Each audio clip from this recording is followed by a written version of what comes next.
नमस्कार, मी Rajratna Jondhale. Top news मराठीच्या 9च्या बातम्यांमध्ये आपलं स्वागत.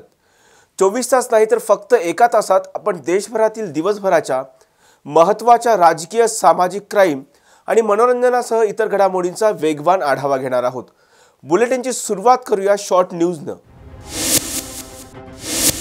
मराठा आरक्षणाच्या मागणीसाठी मनोज जरांगे पाटील अंतरवाली सराटी येथून मुंबईसाठी रवाना.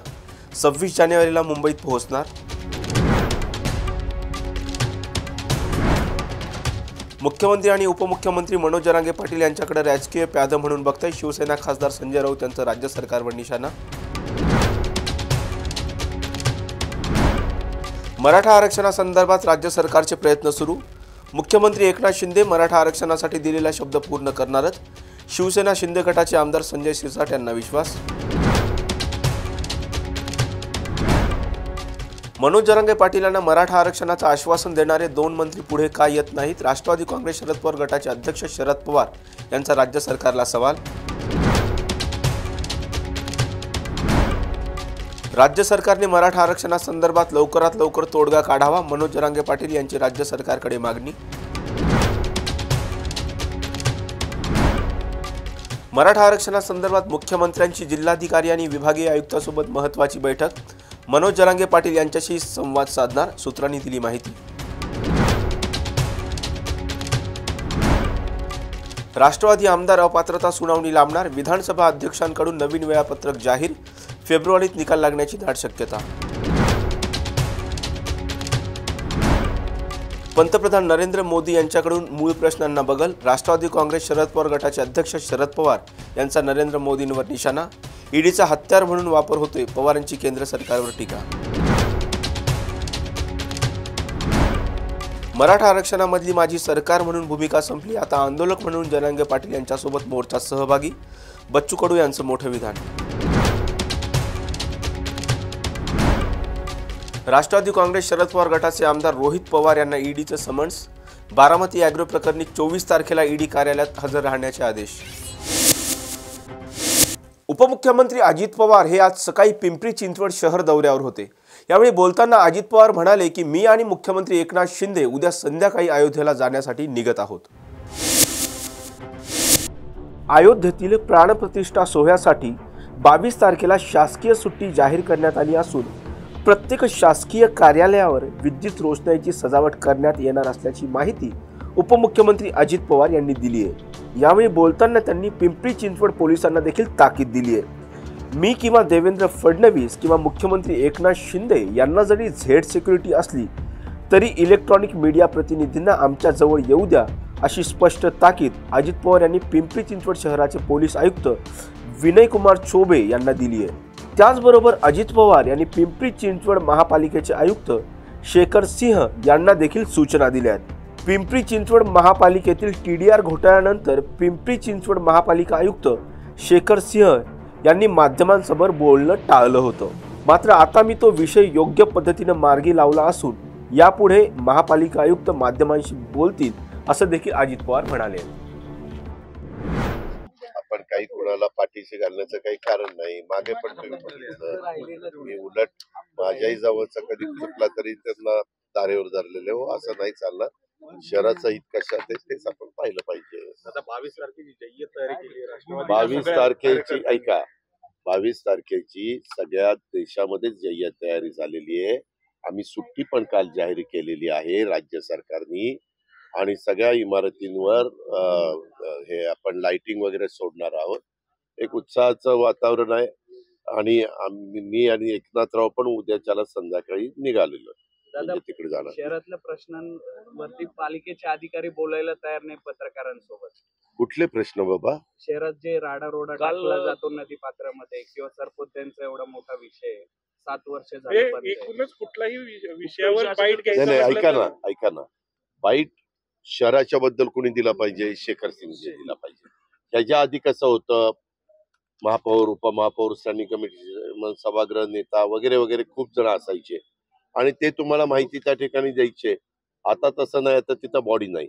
खालच्या अधिकाऱ्यांनी दिलं तर खालच्या अधिकाऱ्यांना जर त्यांनी अधिकार दिला, कुणी आयुक्तांनी किंवा तुम्ही ह्या विषयाच्या बद्दलचं स्टेटमेंट करा तर ते असतं.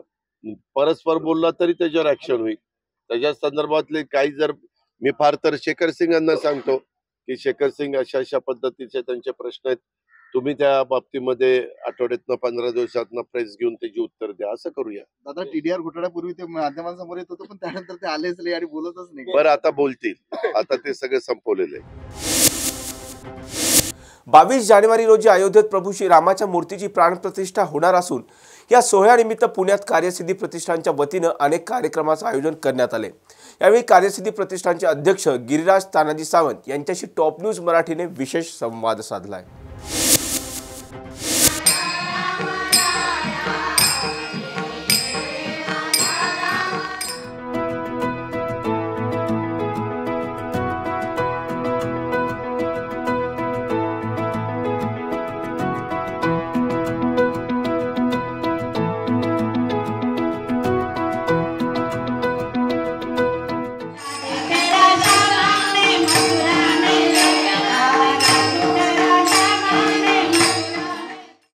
येत्या 22 जानेवारीला अयोध्येत प्रभू श्रीरामांच्या मूर्तीची प्राणप्रतिष्ठापना होणार आहे। त्यासाठी निमित्तानं पुण्यात कार्यसिद्धी प्रतिष्ठानच्या वतीनं विविध सांस्कृतिक आध्यात्मिक कार्यक्रमांचं आयोजन जे आहे ते करण्यात आलेलं आहे। आपण या ठिकाणी पाहू शकतो की या ठिकाणी अयोध्येवरून कलश जे आहेत ते आलेले आहेत। यामधील एका कलशामध्ये शिधा आहे, एका कलशामध्ये अयोध्येतील पवित्र अशी पावन माती जी आहे ती देखील असणार आहे आणि पुढचे 3 दिवस जे आहेत ते भाविकांना जो आहे तो आध्यात्मिक अशा कार्यक्रमांचा आनंद जो आहे तो घेता येणार आहे। नेमका कार्यक्रम कसा असणार आहे, 22 तारखेला देखील भव्य कार्यक्रमाचं आयोजन जे आहे ते कलासिद्धी प्रतिष्ठानच्या वतीने करण्यात आलेलं आहे। आपल्यासोबत स्वतः कलासिद्धी प्रतिष्ठानचे प्रमुख कार्यसिद्धी प्रतिष्ठानचे प्रमुख गिरिराज सावंत आहेत। सर, तुमचं स्वागत आहे टॉप न्यूज मराठीमध्ये। आणि एकंदरीतच कालपासूनच खरं तर अयोध्येतून आलेल्या या कलशांची शोभायात्रा असेल किंवा सांस्कृतिक आध्यात्मिक कार्यक्रम जे आहेत त्याचं आयोजन आपण करतोय। पुढचे 3 दिवस भरगच्च असे कार्यक्रम या ठिकाणी असणार आहेत, काय सांग? संपूर्ण देश किंवा संपूर्ण जग आपल्याला सर्वांना माहिती आहे, अयोध्येतील जे प्रभू रामलल्लांचं जे प्राणप्रतिष्ठापनाचा सोहळा आहे त्या सोहळ्याला अनुसरूनच या दक्षिण पुण्यामध्ये कार्यसिद्धी प्रतिष्ठानच्या वतीने आम्हीसुद्धा या आनंदामध्ये या सणामध्ये भाग घेतलेला आहे, साजरा करणार आहोत। त्याचाच एक भाग म्हणून काल आम्ही अयोध्येवरनं शिधा आणला आहे, त्या प्रभू रामलल्लांच्या चरणी दाखवून त्या शिध्याची भव्य मिरवणूक काल काढण्यात आली। 3 दिवसासाठी तो आमच्या कार्यसिद्धीच्या कार्यालयाच्या प्रांगणामध्ये तो ठेवलेला आहे लोकांच्या दर्शनासाठी आणि 3 दिवस त्या ठिकाणी भजनाचे कार्यक्रम योजलेले आहेत। नंतरच्या काळामध्ये 22 तारखेला श्रीरामलल्लांचं अयोध्येतील प्राणप्रतिष्ठापनाचा सोहळा आहे, त्याला अनुसरून दिवसभर आम्ही धार्मिक कार्यक्रम त्या ठिकाणी योजलेले आहेत। कार्यक्रमामध्ये सकाळी 9 ते 11 वाजेपर्यंत प्रभू श्रीरामांच्या भव्य मूर्तीची पूजा, अभिषेक व होम हवन होणार आहे। 11 ते 12:30 हा अयोध्येतील सोहळ्याचं लाईव्ह प्रक्षेपण इथं स्क्रीनवर दाखवण्यात येणार आहे। 1 ते 4 भजनाचा कार्यक्रम होणार आहे। 4 ते 5 महिलांच्या माध्यमातून एकत्रित रामरक्षाचं पठण आणि जप हे एकत्रित होणार आहे। 5 ते 6 मध्ये सांप्रदायिक भजन व अभंगवाणीचा कार्यक्रम होणार आहे। 6 ते 8 मध्ये हबप गणेश महाराज भगत यांची कीर्तनाची सेवा आहे आणि 8 ते 12 वाजेपर्यंत सर्वांना कमीत कमी 20 ते 25 हजार लोकांचा त्या ठिकाणी महाप्रसाद योजलेला आहे। त्या माध्यमातून अशा पद्धतीने आम्ही या आनंदाच्या सोहळ्यामध्ये सहभाग आमचा कार्यसिद्धी परिवाराच्या वतीने सर्व सहकार्याच्या वतीने नोंदवत आहोत। रामभक्तांना सर तमाम या भागातल्या काय आवाहन कराल या निमित्तानं? नाही, सर्वच रामभक्तांना माझी नम्रतेची विनंती, आग्रहाचं निमंत्रण आहे आणि जास्तीत जास्त लोकांनी हा जो महाप्रसाद त्या दिवशी तयार होणार आहे तो वेगळे पण आमच्या तेवढंच आहे की आम्ही तो महाप्रसाद जो करणार आहोत त्याचा जो शिधा आहे तो आत्ताचं जे राम मंदिर आत्ताचं अयोध्यात जे आहे त्या राम मंदिरातील प्रभू श्रीरामांच्या चरणावरती ठेवून तिथनं तो शिधा आणलेला आहे आणि त्या शिध्याचा महाप्रसाद 22 तारखेला होणार आहे। त्यामुळे जास्तीत जास्त लोकांनी त्या महाप्रसादाचा लाभ घ्यावा अशी सर्व आमच्या दक्षिण पुण्यातील सर्व नागरिकांना, बंधू भगिनींना विनंती आहे। कॅमेरा पर्सन पियुष एरवडेकरसह संकेत देशपांडे, टॉप न्यूज मराठी, पुणे। 22 जानेवारी रोजी अयोध्येत प्रभू श्रीरामाच्या मूर्तीची प्राणप्रतिष्ठा होणार असून या सोहळ्यानिमित्त पुण्यात कार्यसिद्धी प्रतिष्ठानच्या वतीनं आध्यात्मिक कार्यक्रमाचं आयोजन करण्यात आलंय।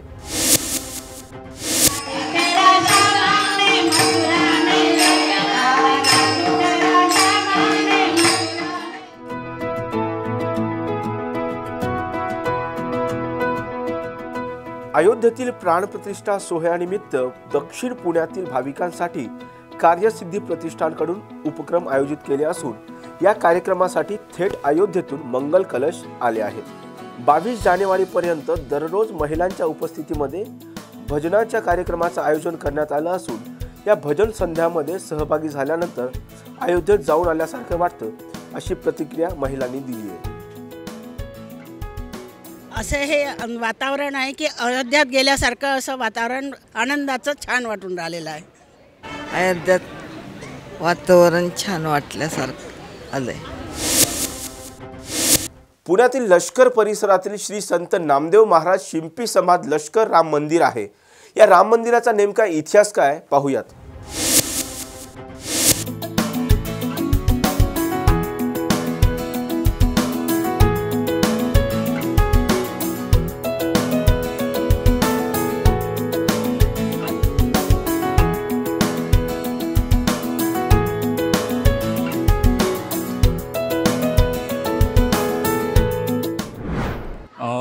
बावीस तारखेला अयोध्येला मोठा कार्यक्रम आहे। तशा स्वरूपाने आपण या ठिकाणी लष्कर भागातलं आपले जे राम मंदिर आहे हे 125 वर्षापूर्वीचं राम मंदिर आहे। या मंदिरात विविध कार्यक्रम आपण ठेवलेले आहेत। सर्वप्रथम 20 तारीख, 21 तारीख, 22 तारीख सकाळी या ठिकाणी काकड्याचा कार्यक्रम आहे। जसा कार्तिक मासमध्ये काकडा होतो तसा स्वरूपाने या ठिकाणी हा काकडाचा कार्यक्रम आपण ठेवला आहे। 3 दिवस सकाळी काकडाचा कार्यक्रम आहे। नंतर विविध कार्यक्रम आहे, नाट्य स्वरूप आहे, नृत्य आहे, तशा स्वरूपाने भजन कीर्तन, रामनामाचा जप, शांतिपाठ रोजचं पठण आहे। सायंकाळी संध्याकाळी 8ची आमची रोजची आरती असते, त्याच वेळेस त्या ठिकाणी हनुमान चालीसाचं पठण आहे, संध्याकाळची आरती, असे विविध कार्यक्रम आमचे चालू आहेत। 22 तारखेला अन्नदान आहे, त्या ठिकाणी रामाची सकाळी 12 वाजता आरती आहे, अभिषेक आहे, संध्याकाळी मोठी महाआरती या ठिकाणी नियोजन केलेलं आहे। संध्याकाळच्या वेळेस या ठिकाणी समूहाचे संपूर्ण जे गणेश मंडळ आहेत त्यांनी समूहाने या ठिकाणी आरतीचं नियोजन केलं आहे।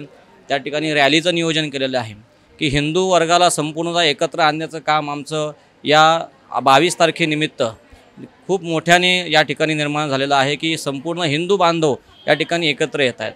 मी या मंदिराचा पुजारी आहे। गेले 50 वर्षापासून आमची या ठिकाणी सेवा आहे। आमचे आजोबा सर्वप्रथम इथं आलते, नंतर माझी 3री पिढी आहे की आमची रोजची सकाळची रामाची पूजा, संध्याकाळची आरती, नित्यनेम आमचा हाच आहे की फक्त राम नाम जप करणे हाच आमचा नित्यनेम आहे। आणि अशीच आमच्या हातून सेवा घडो ही आमची श्रीरामचरणी प्रार्थना आहे। तुमच्या माध्यमातून संपूर्ण बांधवांना, पुणे शहर असेल, पुण्याबाहेरच्या विविध शहरांमधले काही व्यक्ती असतील, त्यांना सांगण्याचा उद्दिष्ट आहे की हा MG रोड फक्त फिरण्याकरता नाही आहे, या ठिकाणी सुंदर राम मंदिर आहे, बाजूलाच आमच्या इथं हनुमान मंदिर आहे, सुंदर सुंदर रामाच्या मूर्त्या या ठिकाणी आहेत। आणि या ठिकाणी मंदिराचं विशेष की हे मंदिर 24 तास याच्यामध्ये गारठा निर्माण आहे। चप्पल काढून जर तुम्ही आतमध्ये 10 मिनटं बसलात तर तुमच्या पायाला मुंग्या येतील, एवढा गारठा या मंदिरात आहे। आणखी 5 ते 10 फुटावरती तर लगेच पाणी लागतं आणि या पाण्यातून मनुष्याला एक प्रकारची ऊर्जा निर्माण होते। आमचे कितीतरी जे वयस्कर व्यक्ती आहेत या ठिकाणी येऊन बसतात, ध्यान करत बसतात, सकाळ संध्याकाळ 2-2 तास या ठिकाणी येऊन ध्यान करत बसतात। एक प्रकारची ऊर्जा या मंदिरात त्यांना निर्माण होत असते। या मंदिराचं वैशिष्ट्य काय आणि इथं ज्या मूर्ती ठेवण्यात आल्या त्याचं वैशिष्ट्य काय? या ज्या मूर्त्या आहेत साधारण आमच्या पाहण्यानुसार 40-50 वर्षापूर्वी या मूर्ती बदलल्या गेल्या होत्या। त्याच्या आधीच्या मूर्त्या लहान स्वरूपाच्या होत्या, जीर्ण झाल्यामुळे त्याचा बदलाव करण्यात आला आहे। श्रीराम, लक्ष्मण, सीता यांची मूर्ती एकाच वेळेस बसवण्यात आलेली आहे, त्यासोबत हनुमानाची मूर्ती एकाच वेळेस बसवलेली आहे। या मूर्तींचा विशेष असं की मी रोज पूजा करतो, मला माहिती आहे माझा रोजचं त्या ठिकाणी पाणी घालणे की काकड्यामध्ये आम्ही देवाला गरम पाणी घालतो, त्यावेळेस ते पाणी देवाच्या शरीरावरून खाली येऊपर्यंत ते एकदम कोमल शांत पाणी झालेलं असतं। आणि जसं मी गार पाणी देवाच्या अंगावर घालतो की त्या ठिकाणी त्या पाण्यात एक गरमपणा निर्माण झालेला असतो। ही त्या देवाची, या दगडाची विशेषता काय आहे ते आपल्याला माहीत नाही, परंतु एवढं शीतलता त्या मूर्तीमध्ये आहे, तेज मूर्तीमध्ये आहे। रोजचं दर वर्षाला महिन्याला आम्ही त्याची पेंटिंग वगैरे तर करतोच, परंतु आम्ही त्याचं कोणत्याही प्रकारचं विध्वंस होण्याचा काही हे करत नाही। त्याचं रोजची सेवा आहे, नामस्मरण आहे, अभिषेक आहे, त्याच्यामध्ये रोजचं श्रीसूक्त आहे, पुरुषसूक्ताचा अभिषेक आहे, त्याच्यामुळे मूर्तीमध्ये तेज आहे। नंतर ज्ञानेश्वर महाराजांची मूर्ती आहे, नामदेव महाराजांची मूर्ती आहे, दत्तात्रयांची मूर्ती या ठिकाणी आहे। या संपूर्ण मूर्तींची रोजची पंचोपचार षोडोपचार पूजा या ठिकाणी होत असते।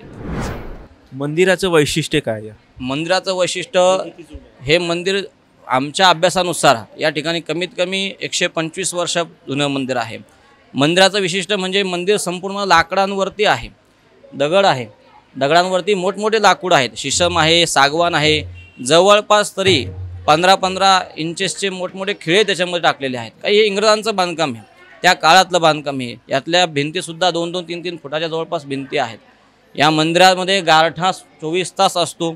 मंदिरामध्ये उजेडही स्वरूपाने असं बांधकामाची रचना आहे की त्या ठिकाणून बरोबर संध्याकाळच्याच उजेड येतो.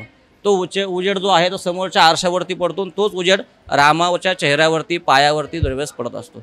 मंदिराची बांधकामाची रचनाच अशी आहे एक प्रकारे. त्यावेळेस जुनं बांधकाम असल्यामुळे खूप विचार करून बांधलं गेलेलं आहे. पाणी आहे, 24 तास पाणी, इथं पाण्याची काय कमतरता नाही. पाणी बोर म्हणलं का तुम्हाला 5-5 फुटाचं पाणी लागतं, इतकं अशा स्वरूपाचं पाणी आहे. बिल्डिंग खूप जुनी आहे, मंदिर खूप जुनं आहे. दगडही असा आहे की काळा पाषाणाचं मंदिर आहे. जो खाली चौथरा दिसतोय रामाच्या खाली, तो पावसाळ्यामध्ये हिवाळ्यामध्ये संपूर्ण काळ्या स्वरूपाचा झालेला असतो. याचं कारण की त्या लाकडामध्ये पाणी झिरपतं, थंडावा निर्माण होतो आणि खालच्या त्या ठिकाणी लाकूडसुद्धा ओलसर होऊन जातं. 22 तारखेला अयोध्येत प्राणप्रतिष्ठा सोहळा होणार आहे, त्या अनुषंगाने काय भावना आहे? एवढा मोठा उत्सव हिंदू धर्मातल्या सदस्यांचा आहे, त्यामुळे अशीच रामाची सेवा आमच्या हातून हो आणि असे भरपूर जे आपले नियोजित कार्यक्रम आहेत सरकारतर्फे असतील, हिंदू बांधवांतर्फे असतील, असे परिपूर्ण हो. एक मंदिर आपल्या हातामध्ये आलेलं आहे, अशी बाकीचेही मंदिर आपल्या हातामध्ये येऊत आणि आपल्या हिंदू बांधवांची त्यांच्या हातून सेवा घडो, हीच आपली एक विनंती आहे. श्रीरामचरणी एवढीच प्रार्थना आहे. श्रीराम. इथे येऊन म्हणजे मी 12 वर्ष झाली ह्या मंदिरात येते. 12 वर्षापासून आमचं भजनी मंडळ म्हणजे सासूपासून माझं हे नामदेव शिंपीचं भजनी मंडळ आहे. त्यामुळे इथे आल्यावर इथून जाऊशीच पण वाटत नाही. आलं आणि यायची इतकी ओढ असते. कधी एकदा राम मंदिरमध्ये येते आणि कधी आमचा कार्यक्रम म्हणजे वर्षातून आमचे 3 हे असतात, पारायण असतात. एक नामदेव महाराजांचं ज्ञानेश्वरी आणि दासबोध आणि महिनाभर आमचं काकड आरती असते. सकाळी 5:30 वाजता आम्ही इथे येतो. कंठे बनवणं म्हणजे मदत करणं ब्राह्मणांना. हे मंदिर जे आहे हे साधारण 1885 साली आमच्या पूर्वजांनी म्हणजे आमचे जे आजोबा पणजोबा होते त्या लोकांनी थोडे पैसे गोळा करून समाज बांधवांना एकत्र करून हे मंदिर बांधले. त्याचप्रमाणे ह्या मंदिरामध्ये दरवर्षी सर्व जे 12 महिन्यांचे 12 उत्सव आहेत ते सर्व उत्सव साजरे केले जातात. त्याचप्रमाणे आपल्याकडे नामदेव महाराजांची जी पालखी आहे जी पंढरपूरवरून पुण्याला येते, त्या पंढरपूरवरून पुण्याला येणाऱ्या पालखीचा बहुमान जो आहे हा आपल्या मंदिराला मिळाला आणि आपल्या मंदिरामध्ये ती पालखी 1 दिवस मुक्कामाला असते. बुलेटिनमध्ये घेऊयात एक छोटासा break. Come on guys, hurry up. अरे सुन ना, एक ब्रेक ले लेते हैं. Guys, I'm telling you, तुम लोगों को सही से ट्रैकिंग नहीं आता. But that's okay, you can learn. रोज का ढक्कन देना. ये रेड वाला है, सही वाला देना. अबे ढक्कन, पहले तो सही पानी पीना.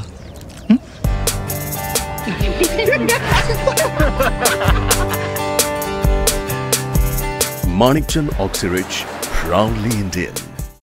ब्रेक नंतर आपल्या सर्वांचं पुन्हा एकदा स्वागत. पुण्यातील सुप्रसिद्ध कयानी बेकरीचं नाव वापरून मोठा सायबर घोटाळा झाल्याची माहिती पुढे आली आहे.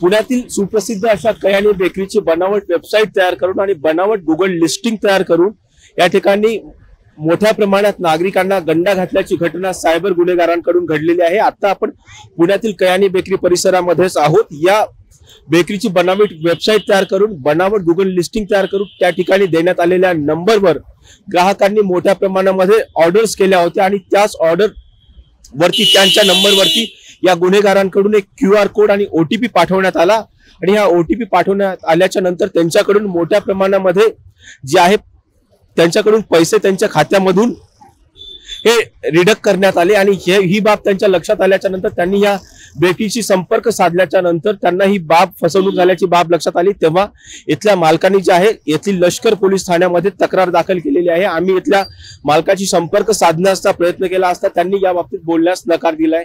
व्हिडिओ जर्नलिस्ट मंगेश पवारसह राजरत्न जोंधळे, टॉप न्यूज मराठी, पुणे. मराठा आरक्षणाच्या मागणीसाठी मनोज जरांगे पाटील हे अंतरवली सराटी येथून हजारो मराठा बांधवांसह मुंबईच्या दिशेने रवाना झालेत.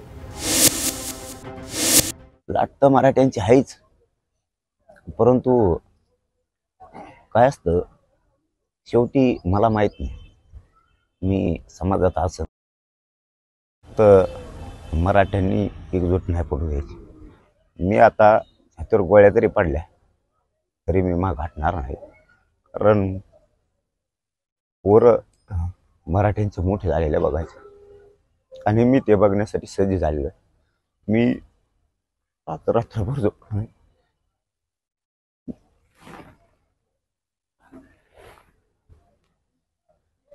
आता शेवटच्या मराठ्यांना एवढंच सांगणं, मी तुमच्यात असं नसन मला माहीत, पण मराठ्यांची एकजूट काय झालं तरी फुटून द्यायची नाही. आरक्षण घेतल्याशिवाय आता नाही मग हटायचं. आपले पोरं संपवण्याचा घाट कशामुळे घातला आहे? आपले मराठ्यांचे पोरं आत्महत्या करायला लागले, तरी पण हे सहज आंदोलन घेत आहे. आपले पोरं संपले पाहिजेत. आरक्षण असून सुद्धा हे का स्वप्न सरकार बघते हे कळत नाही. आमचे पोरं आरक्षणासाठी लढायला लागले. आमच्या मराठा समाजाच्या नोंदी सापडल्यात, तरी पण हे देत नाहीत. मला फक्त या समाजात मी असं नसन याचा मला जास्त त्रास होतोय की मी माझ्या समाजाला न्याय पण दिला पाहिजे आणि माझा समाज सुद्धा मी बघायला पाहिजे, परंतु या उपोषणामुळं शरीर साथ देत नाही आणि लढाई आता टोकाची.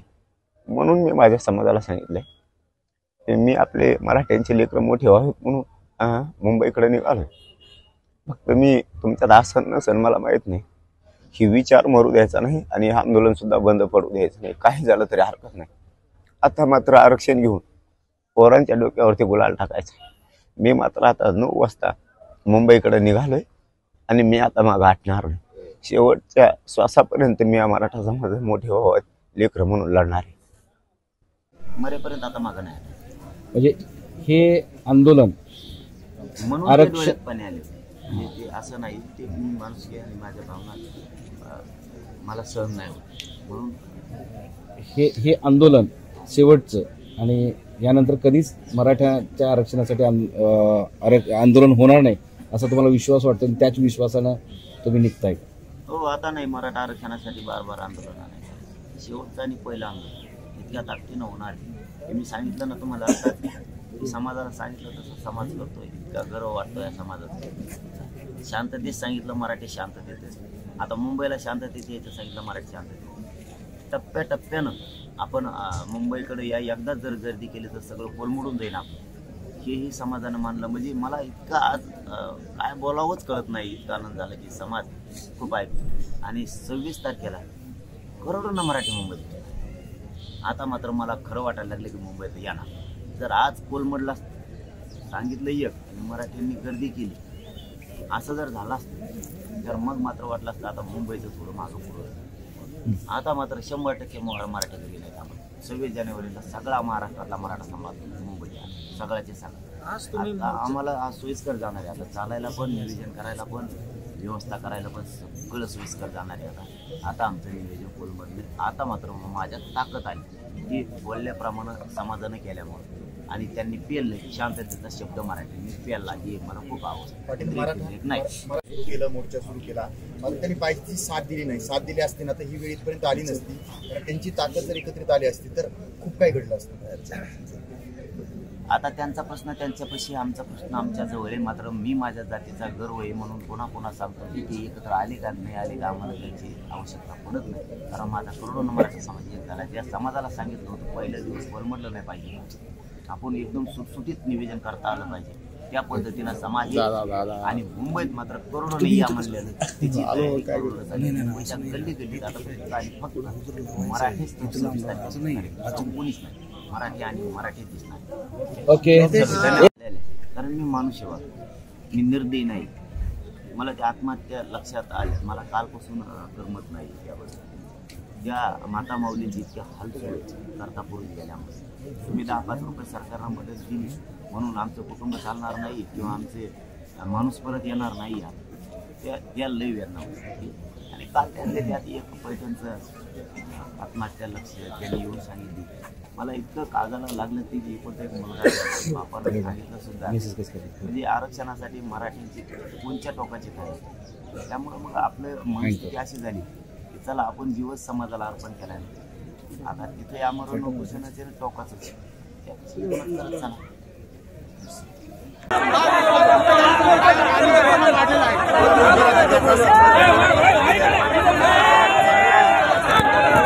पाहिजे. कायद्याचा मालक त्यांनी नाही व्हायला पाहिजे. कायद्याच्या अधीन राहून नियमाला पालन करून आम्ही जर परवानगी मागितली असती तर त्यांनी द्यायला पाहिजे. मला सांगा पाटील साहेब, जर आता ह्या काही 15 ते 20 मिनिटांमध्ये जर सरकारकडून एखादं शिष्टमंडळ तुमच्याकडे आलं मागण्या मान्य करतात तर तुम्ही हे आंदोलन थांबणार का? आल्यावर बघू, आधीच काय जर मला उत्तराला काय अर्थ नाही. अनेक वेळा सरकारच्या असं तुम्ही तारीख तुमची घोर निराशा केली असं वाटतंय. त्याचं उत्तर सगळे आता मुंबईत भेटणार आहे. सगळे उत्तर. किती संख्येने मराठा बांधव मुंबईमध्ये धडकणार प्रवास करणार बघा नाही. आताच 5 किलोमीटर फुल झालंय. काही पश्चिम महाराष्ट्रातले मराठा बांधव आले. पाटील साहेब, पश्चिम महाराष्ट्रातले बांधव आलेले त्यांनी सांगितलं की सातारा आणि सांगली जवळजवळ 1.5 करोड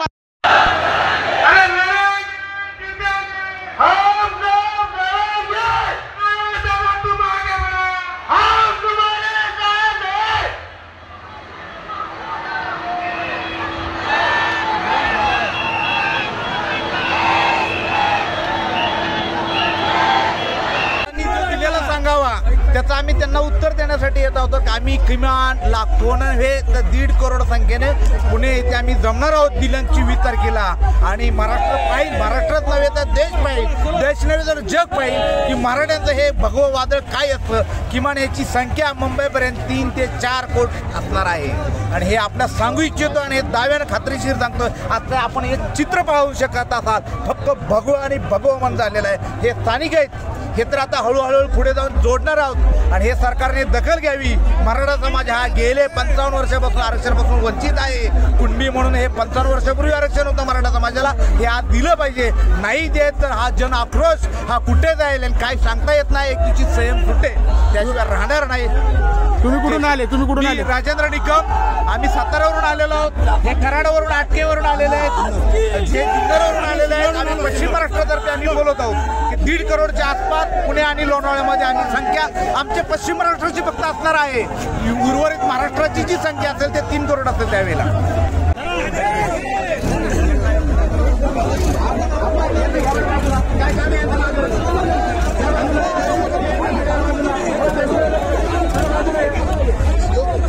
थोडं शांततेने चालते.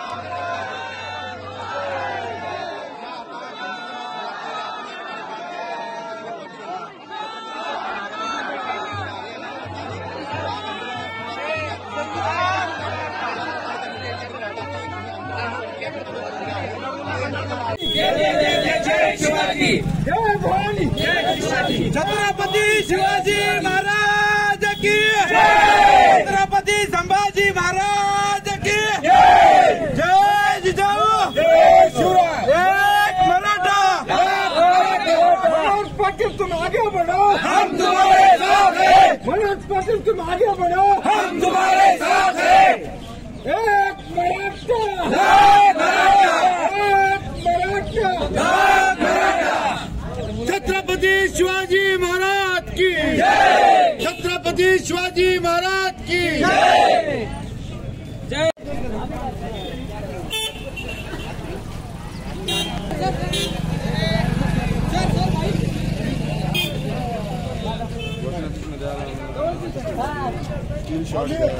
जय शिवराय।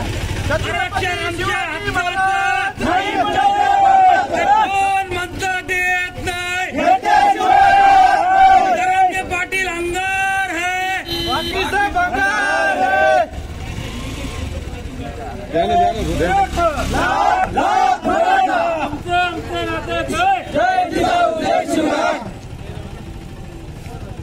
आरक्षण आमच्या हक्काचं, आरक्षण आमच्या हक्काचं. एक मराठा, एक मराठा.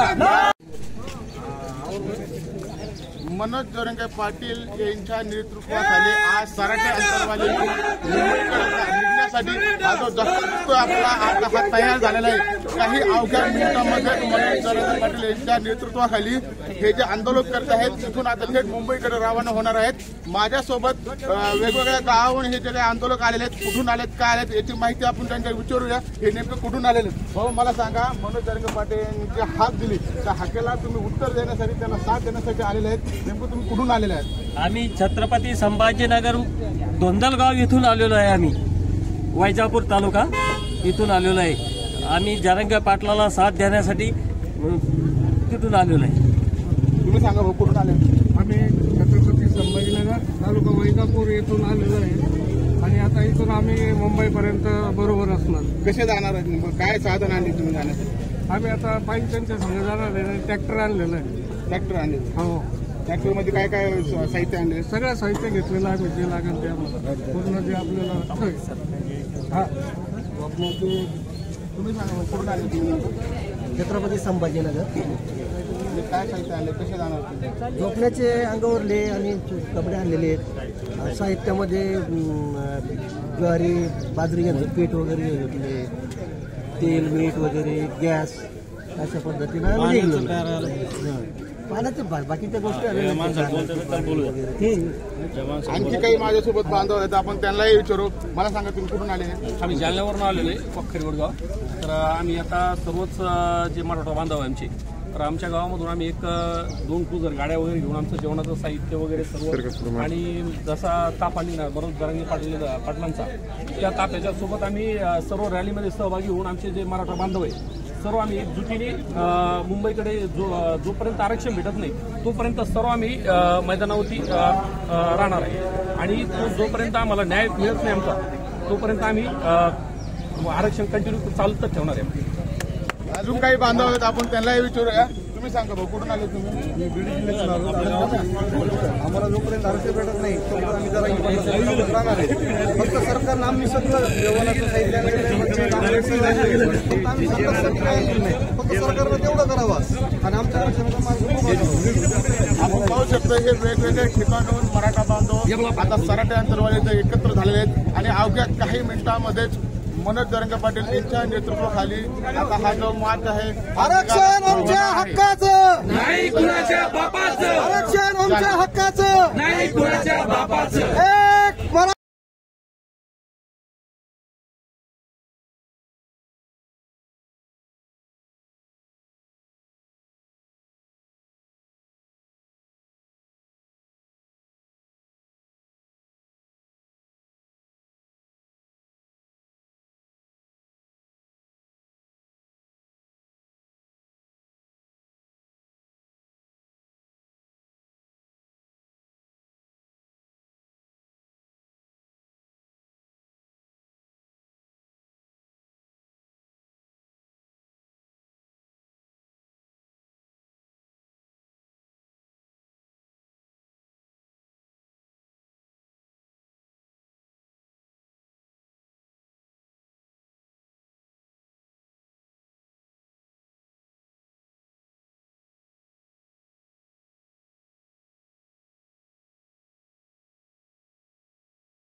मराठा आरक्षणाच्या मागणीसाठी मनोज जरांगे पाटील अंतरवाली सराटी येथून मुंबईच्या दिशेने रवाना झालेत।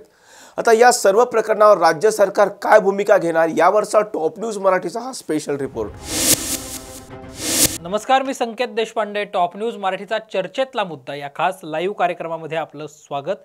मागच्या अनेक दिवसांपासून ज्या मनोज जरांगे पाटलांच्या मुंबई आंदोलनाची चर्चा सुरू होती, मनोज जरांगे पाटील यांनी ज्यावेळी दुसऱ्या टप्प्यातलं आपलं 9 दिवसांचं उपोषण मागे घेतलं, त्याच वेळी जर मराठा आरक्षणावर तोडगा निघाला नाही तर पुढचं आंदोलन अंतरवाली सराटीमध्ये न करता ते महाराष्ट्राची राजधानी मुंबईमध्ये केली जाईल आणि मुंबईच्या आर्थिक नाड्या बंद केल्या जातील असं सांगितलं होतं। सरकारच्या मंत्र्यांसमोर त्यांनी सरकारला थेट हा इशारा दिला होता।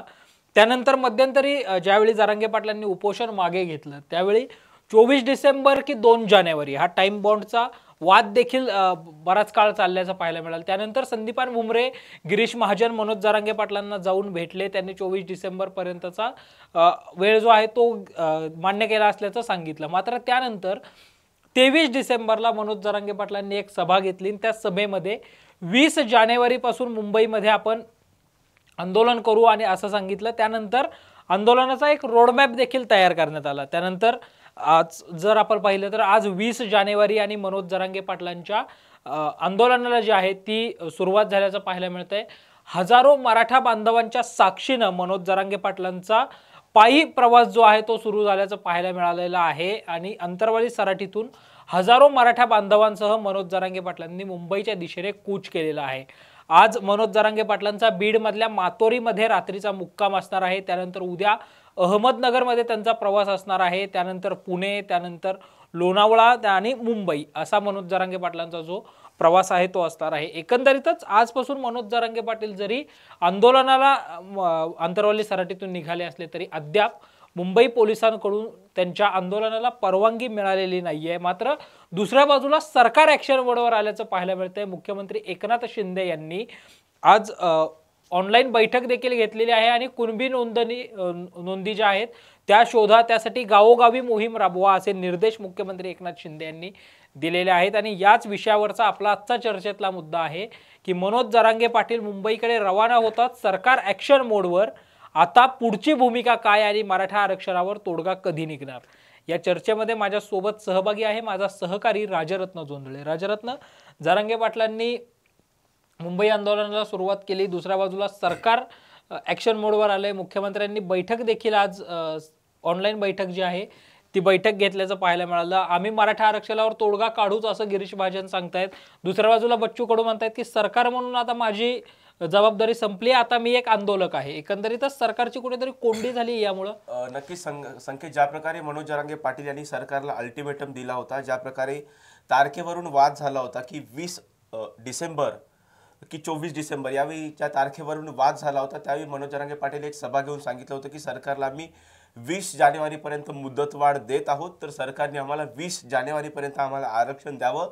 पण ज्या प्रकारे आपण बघतोय की संकेत, सध्या जी परिस्थिती आहे की 20 तारखेपर्यंत सरकार म्हणतंय की आम्ही इम्पेरिकल डेटा गोळा करण्याचं काम करतोय। त्याचबरोबर सर्वोच्च न्यायालयामध्ये क्युरिटी पिटिशनवरती सुद्धा काम सुरू आहे आणि त्याची सुनावणी आहे ती 24 तारखेला होणार आहे। त्या अनुषंगाने आम्हाला कायदेशीर बाबींवर टिकणारं आरक्षण आम्ही देणार आहोत असं राज्य सरकारच्या वतीनं सांगण्यात आलंय। तर मनोज जरांगे पाटील म्हणतात की आम्हाला 20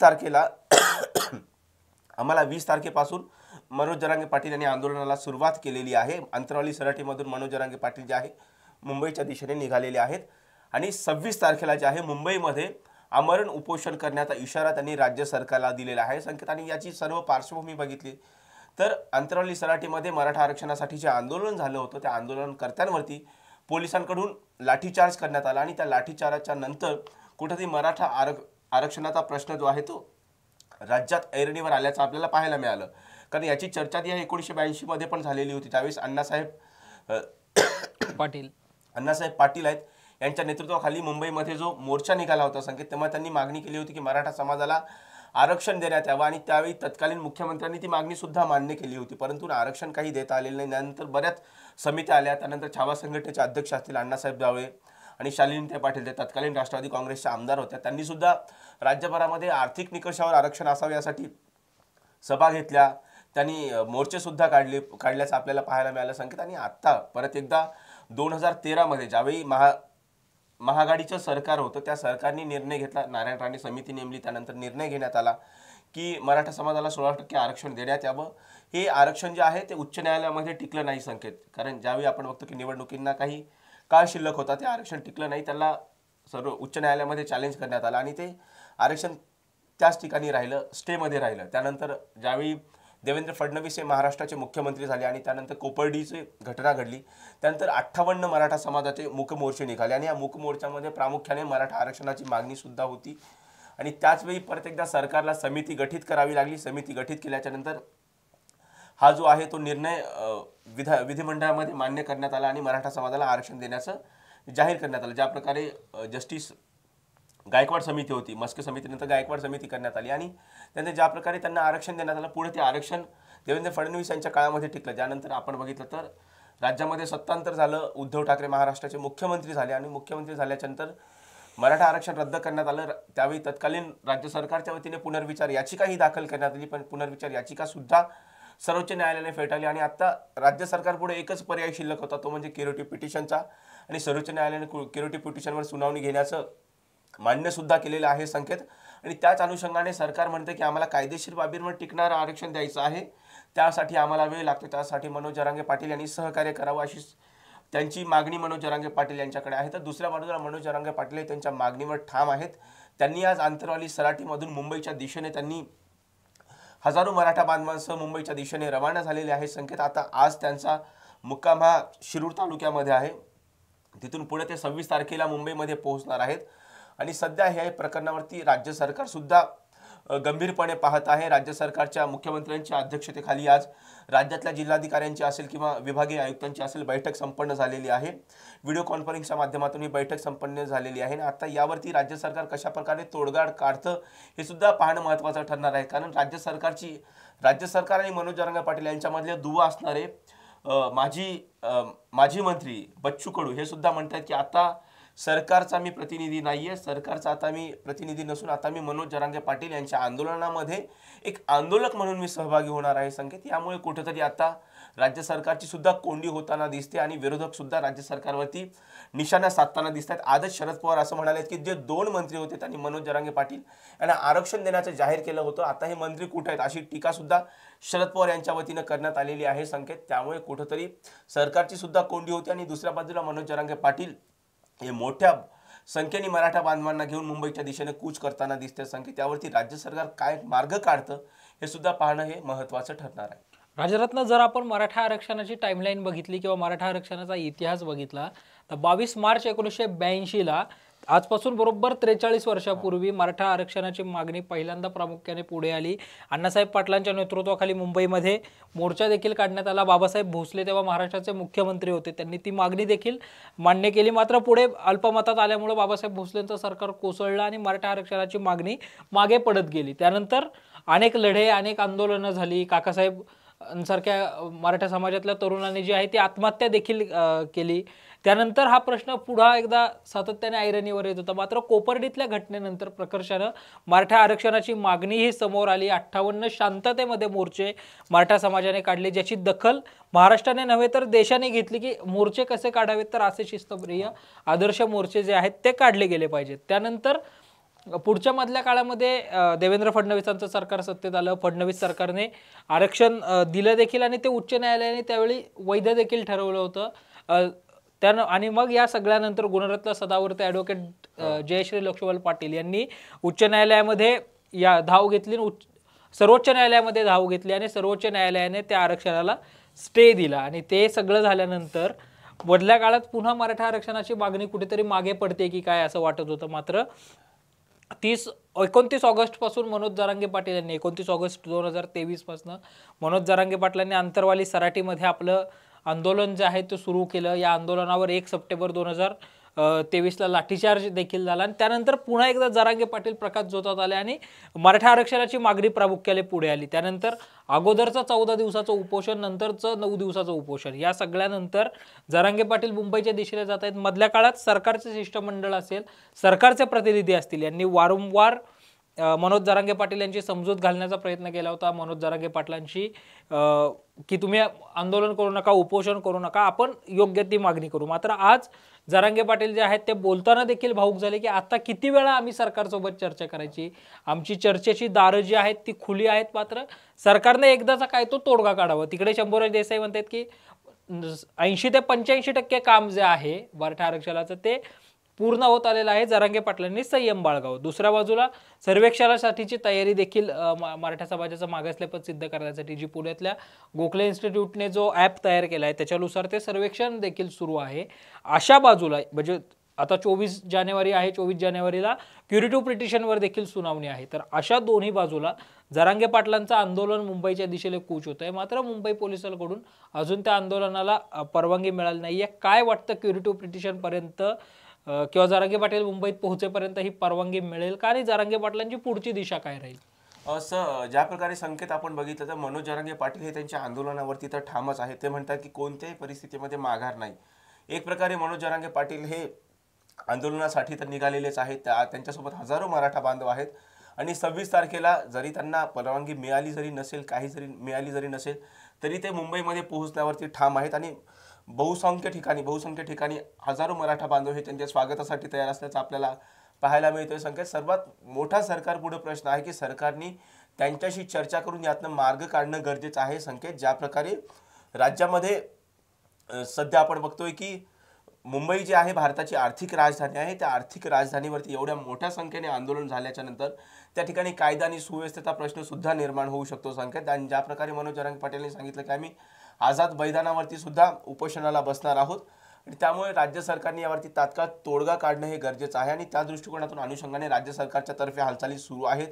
मंत्रिमंडळाच्या बैठकीमध्ये सुद्धा हे यावरती चर्चा झाल्याचं आपल्याला सांगण्यात येते. त्याचबरोबर विविध जिल्ह्याचे जिल्हाधिकारी असतील किंवा विभागीय आयुक्त असतील त्यांच्या बैठकीमध्ये सुद्धा या बाबतीमध्ये त्याचा आढावा घेण्यात येतो की आजपर्यंत किती ज्यांच्या कुणबी नोंदी आढळल्या आहेत त्यांना किती जणांना कुणबी जातीचं प्रमाणपत्र देण्यात आलेलं आहे, याचं सर्व समीक्षण मुख्यमंत्र्याच्या उपस्थितीमध्ये करण्यात येते. संकेत आणि ही सर्व जे गोष्टी घडत आहेत त्याची माहिती मनोज जरांगे पाटील यांना सुद्धा देण्यात येते. या बाबतीत मनोज जरांगे पाटील किती सकारात्मक राज्य सरकारला प्रतिसाद देतात हे सुद्धा पाहणं महत्त्वाचं ठरणार आहे. संकेत आजचा पहिला दिवस तर संपत आलेला आहे आणि आता जेमतेम 5 दिवस हे मुंबईमध्ये पोहोचण्यासाठी शिल्लक आहेत आणि राज्य सरकारकडे सुद्धा 5 दिवस शिल्लक आहेत. या 5 दिवसांमध्ये राज्य सरकारने यावरती तोडगा काढणे अत्यंत महत्त्वाचं आहे. संकेत ज्या प्रकारे आपण बघतो की मराठा आरक्षणासाठी जर बेसिक निकष जर बघितले तर तो सामाजिकदृष्ट्या मागास ठरणं हे गरजेचं आहे. संकेत आणि जरी क्युरेटिव्ह पिटिशन सुप्रीम कोर्टामध्ये जरी दाखल झालेली असेल तरी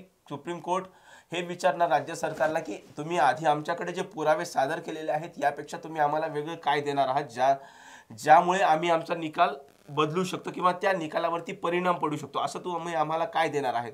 यासाठी राज्य सरकारकडे एक खंबीर पुरावा असणं गरजेचं आहे. त्या दृष्टिकोनातून राज्य सरकारचे आहे एम्पिरिकल डेटा गोळा करतायत. त्या दृष्टिकोनातून राज्य मागासवर्गीय आयोगाला त्यांनी निकष ठरवून दिलेले आहेत. त्या निकषाच्या आधारावर मराठा समाज मागास आहे का हे पडताळलं जात आहे, त्याची तपासणी केली जाते. संकेत हे फार महत्त्वाचं ठरणार आहे कारण आरक्षण द्यायचं असेल तर तुम्हाला सर्वात आधी मागास ठरणं हे गरजेचं आहे. त्याच दृष्टिकोनातून राज्य सरकार पावलं उचलताना दिसते आणि याचीच जी आहे जाणीव करून मनोज जरांगे पाटील यांना करून देण्यात येत आहे की आम्ही राज्य मागासवर्ग आयोगाच्या माध्यमातून निकष पूर्ण करण्याच्या मागे लागलेलो आहोत. आणि त्याचबरोबर आम्ही ज्या प्रकारे तुम्ही सुरुवातीला मागणी केली होती पहिल्या आंदोलनाच्या वेळी की मराठवाड्यामधला जो मराठा समाज आहे तो निजाम संस्थानाच्या कालावधीमध्ये तो कुणबी जातीमध्ये त्याचा समावेश होता. निजाम दस्तावेजामध्ये त्यांच्या कुणबी नोंदी आहेत, त्याच आधारावरती आम्हाला कुणबी जातीचं प्रमाणपत्र देण्यात यावं.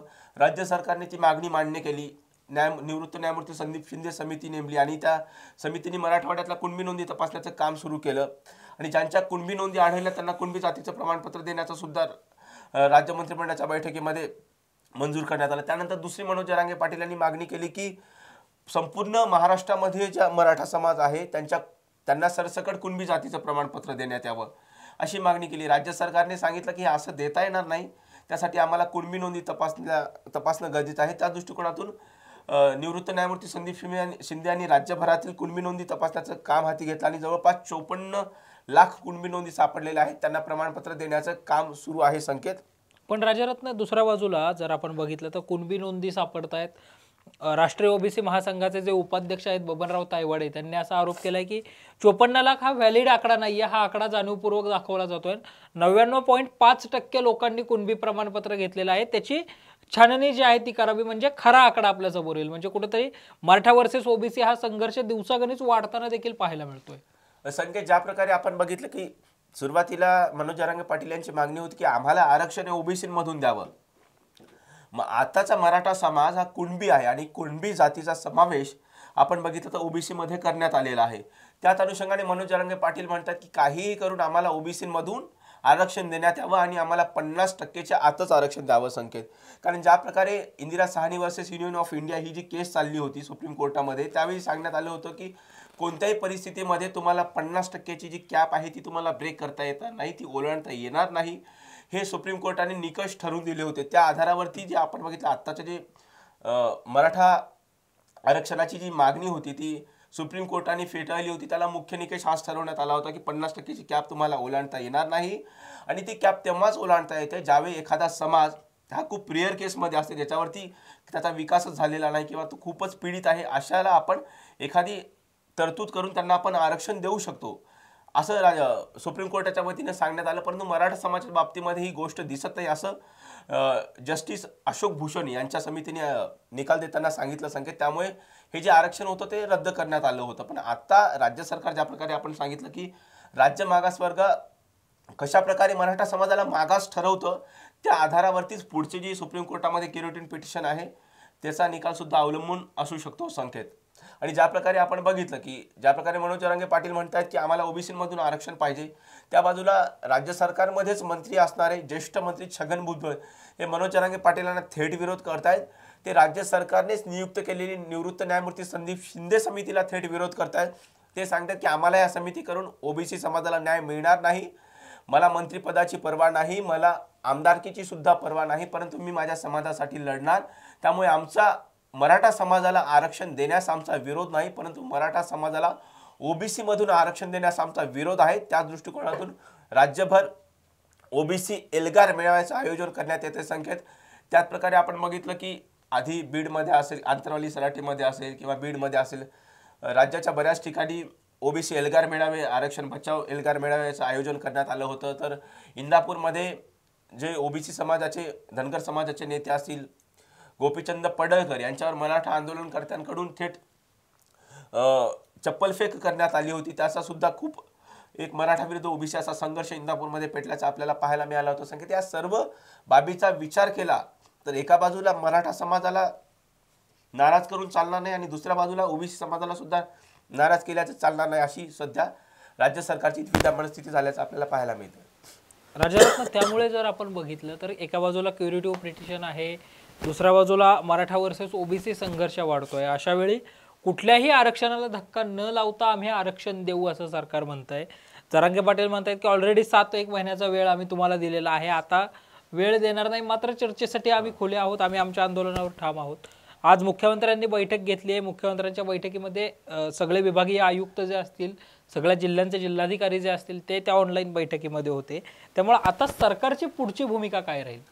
सरकारची भूमिका हीच असणार आहे. संकेत, की मनोज जरांगे पाटील यांची काहीही करून समजूत घालणं आणि राज्य सरकारने प्रत्येक जिल्हाधिकाऱ्यामार्फत राज्य सरकार हा जो डेटा आहे, किती जणांना प्रमाणपत्र कुणबी जातीचं प्रमाण दिलेलं आहे, किती जणांनी याचा फायदा घेतलेला आहे, याचं सरकार पूर्ण डेटा कलेक्शन करून तो मनोज जरांगे पाटील यांच्या पुढे सादर करू शकतं की आम्ही एवढ्या लोकांना आजपर्यंत तुमच्या आंदोलनाच्या नंतर आम्ही कुणबी जातीचं प्रमाणपत्र दिलेलं आहे आणि त्या दृष्टिकोनातून आम्ही सरकार म्हणून मराठा समाजाला आरक्षण देण्यासाठी कटिबद्ध आहोत असं राज्य सरकारच्या वतीने सांगितलं जाऊ शकतं. आणि मनोज जरांगे पाटील यांची समजूत घालून त्यांना एक आश्वासन दिलं जाऊ शकतं की ही जी बाब आहे ती आमच्या हातात नसून ही केंद्राच्या हातात सुद्धा आहे. त्याचबरोबर ही बाब सर्वात आधी मराठा समाजाला मागास ठरणं गरजेचं आहे आणि ही मराठा समाज मागास ठरल्याच्या नंतर कायद्याच्या कसोटीवर हे सगळ्या गोष्टी टिकणं गरजेचं आहे. त्या दृष्टिकोनातून क्युरेटिव्ह पिटिशनमध्ये सुद्धा हे सगळे पुरावे सादर करावे लागणार आहेत. त्या दृष्टिकोनातून मनोज जरांगे पाटील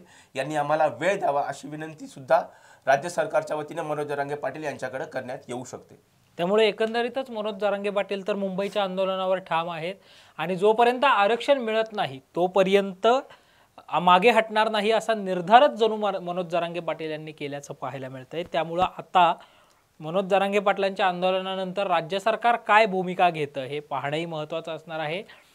आणि अजूनही मुंबई पोलिसांकडून मनोज जरांगे पाटलांच्या आंदोलनाला परवानगी मिळाली नाहीये, त्यामुळं पुढच्या काळामध्ये ही परवानगी जी आहे त्या आगामी काही 5-6 दिवसांमध्ये मिळते का हे पाहणंही महत्त्वाचं आहे। आणि या सगळ्याबाबतचे अपडेट्स आम्ही वेळोवेळी तुमच्यापर्यंत घेऊन येणारच आहोत। त्यासाठी पाहत रहा टॉप न्यूज मराठी, आपला महाराष्ट्र आपली बातमी। आणि हो, आता top news Marathi channel Jio टीव्हीच्या OTT प्लॅटफॉर्मवर तेही 24 तास। आजच्या 9च्या बातम्यांमध्ये इथेच थांबण्याची वेळ झाली। पाहत रहा टॉप न्यूज मराठी, आपला महाराष्ट्र आपली बातमी।